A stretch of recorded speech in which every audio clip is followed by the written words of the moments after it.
Masayang kapiyastahan po ng Kristong Hari sa ating lahat. May isang kwento po tungkol kay King Henry IV doon sa ating lugar sa Pransya. Okay? Sikat po si King Henry IV sa pangangaso, sa paghunting.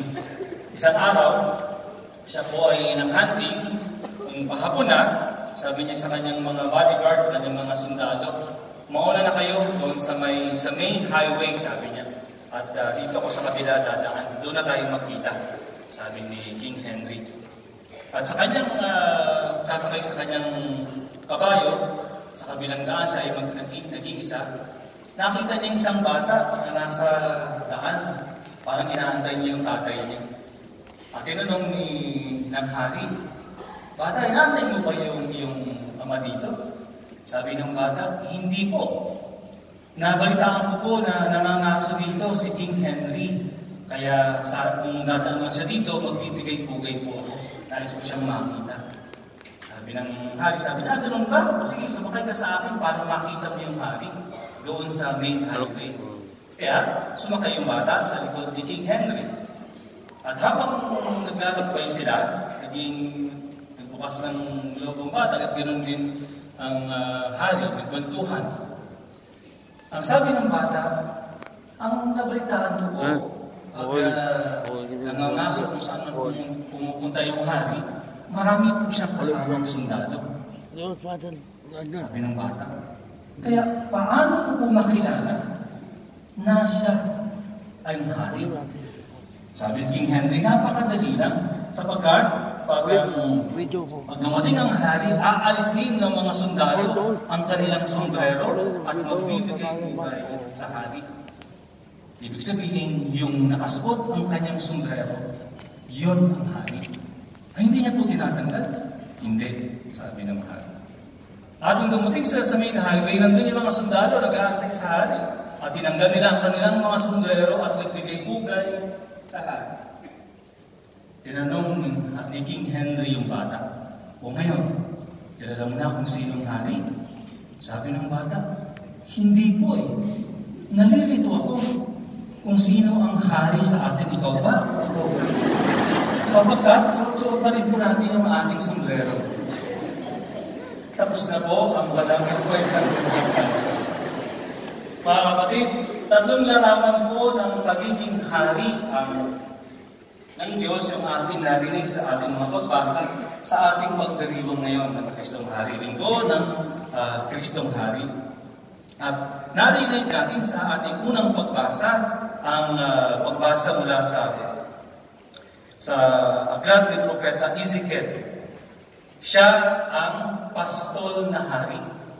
Pag binasa natin ang kwento, sapagkat hindi naging tapat yung mga hari noon sa panahon ni Propeta Ezekiel.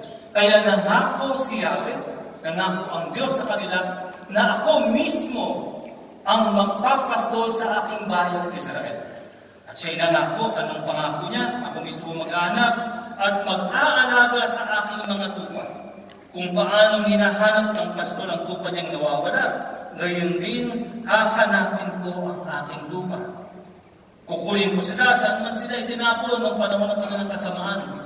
Ako mismo ang magpapastol sa kanila at hahanap ko sa kanilang kapahingahan. Hahanapin ko ang nawawala, ibabalik ang nalalayo, ihilutin ang mga pilay, palakasin ang mga mahihina, babantayan ang mga malulusog at malalakas. Pakitingnan po mga katabi. Malulusog po yan, malalakas. Yun, kita nyo, ibibigay ko sa kanila ang kailangan nilang pagkain. Okay? Sa inyong aking kapwa, itong sinasabi ko sa inyong Diyos, Panginoon, ako ang magiging hukom ninyo. Dating ng araw.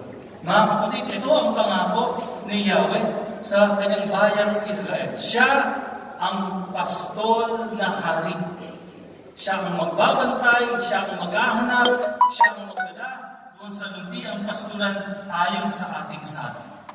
At alam natin na tulad yun sa pagdating ni Jesus. Ikalawang larawan ng pagiging hari ay siya ay matagumpay na hari. Matagumpay hindi dahil na-conquer niya ang mga kaharian ng mundo, kundi ang sabi ni San Pablo kung paano dumating ang kamatayan sa lupa Sa pamamagitan ng isang tao, walang iba kundi si Adan, isang tao din ang nagbigay ng buhay. Walang iba kundi si Jesus. Sapagkat siya'y nagtagumpay sa kasalanan at kamatayan.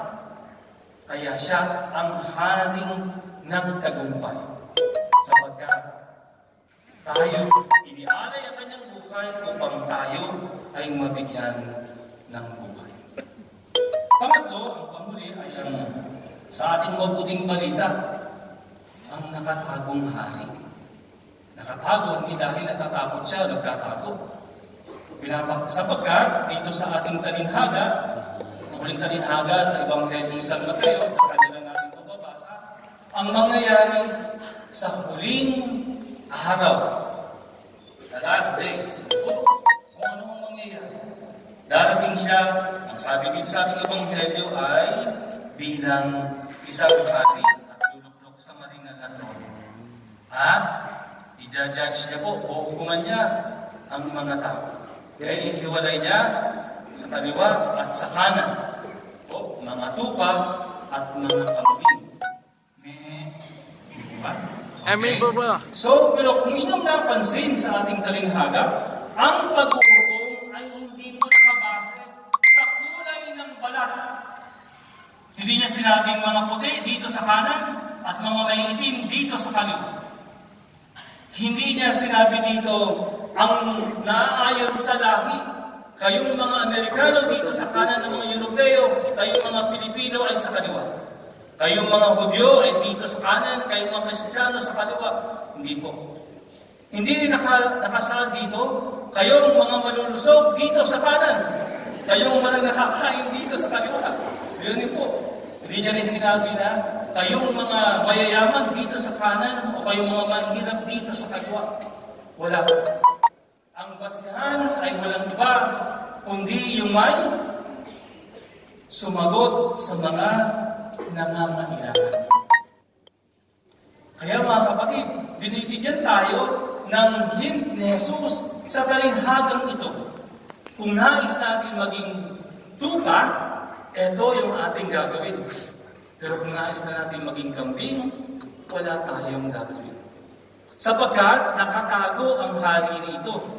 Anong sabi niya? Halika kayo, pinagpala ng aking ama, pumasok kayo at manirahan sa karyang inihanda ko sa inyong mula balik at pinasanlibutan. Sapagkat ako'y nagutom at pinakain ninyo.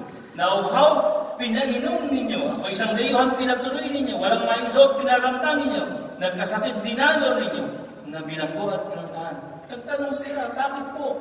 Kaya namin pinakitang nagutom, nauhaw, walang damit, at isang dayuhan, nasa bilanggo, may sakit. At ang sabi niya, kung ano ang inyong ginawa, excuse me po, ginawa dito sa mga kapatid kong ito ay ginawa ninyo sa akin. Mga kapatid, ang haring ito ay nakausap na pala natin. Nakasalukuhan na natin, hindi lang natin alam. Minsan, di po ba, may mga nanghihingi dyan na binigyan, si Jesus pala yun. Pero ang listahang ito ay pwede natin madagdagan. Sapagkat pwede natin isama dito yung mga persons of determination. Madagdagan natin dito yung mga kaopisina natin na nasa depresyon. Or mga kaibigan natin na namatayan ng kanilang miyembro ng kanilang pamilya. Or mga ating mga kaibigan na iniwan ang kanilang mga asawa. Pakitingnan ng mga katabi. Amen, kapatid. Nang iwan ba yan? O hindi? Mga kapatid, ito yung mga nangangailangan na ang si Jesus bilang isang hari ay nakatago. Kaya ang sabi niya, kung anuman ang inyong ginawa dito sa mga maliliit na kapatid kong ito, ginawa ninyo sa akin. Kung wala kayong ginawa, anong mangyayari? Sa kaliwa, magiging kambing. Kung may ginawa tayo sa mga nangangailangan, alam natin kung saan po tayo pupunta. Mga kapatid, tuwing tayo nagsisimba, hindi natin masyado nakikilala. Nakatago siya.